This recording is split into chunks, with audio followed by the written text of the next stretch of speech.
नमस्कार दोस्तों। आज मैं आप सभी के लिए भगवान गौतम बुद्ध के जीवन से एक कथा है जो लेकर आई हूँ। ओशो अपने एक लेक्चर में इसके बारे में इसकी व्याख्या करते हैं और हमें समझाते हैं। तो आइए शुरू करते हैं। गौतम बुद्ध भगवान जेतवन में विहरते थे। पास के किसी गांव से आए एक युवक ने सन्यास की दीक्षा ली। वह सबकी निंदा करता था।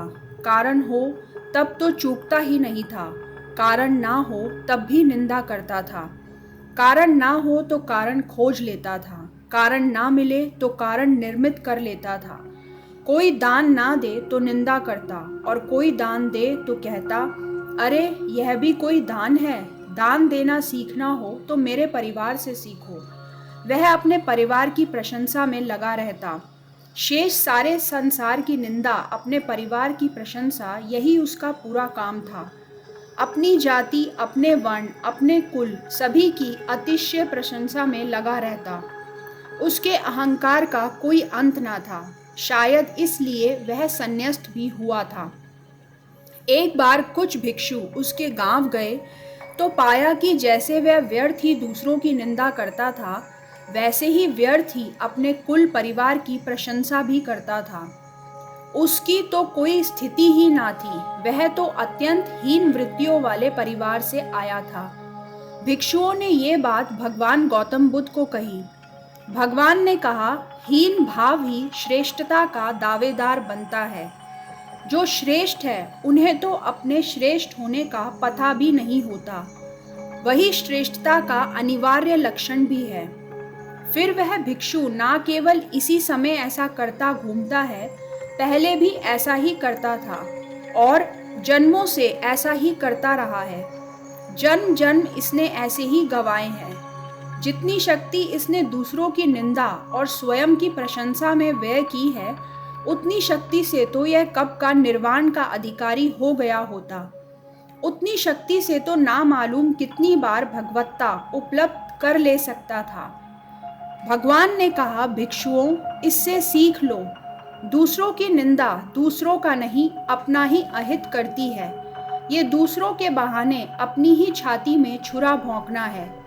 अपने पर दया करो और अपने कल्याण का मार्ग चुनो। अपने अकल्याण से बचो, क्योंकि मनुष्य अपना ही शत्रु और अपना ही मित्र है।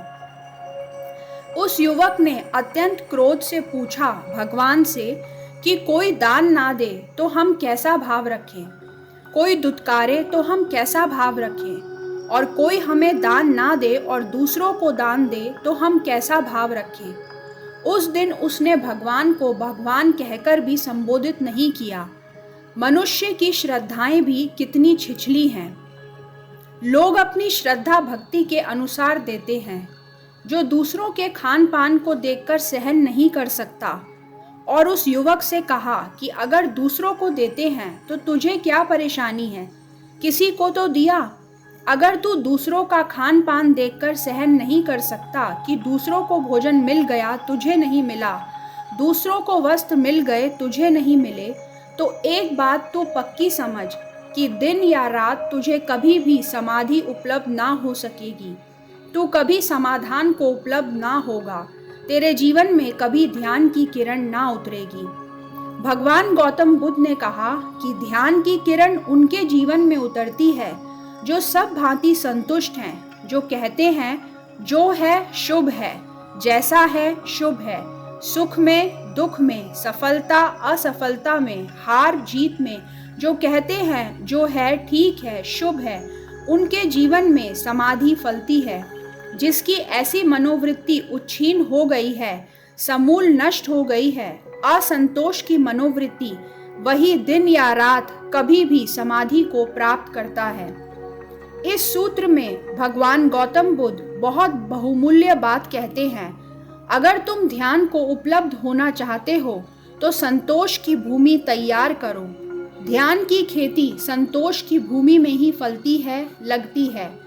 खूब सींचो संतोष से प्राणों को, ताकि असंतोष जड़ से नष्ट हो जाए। धन्यवाद दोस्तों। आप इसके बारे में क्या सोचते हैं, मेरे साथ ज़रूर शेयर कीजिए। आपका दिन शुभ हो।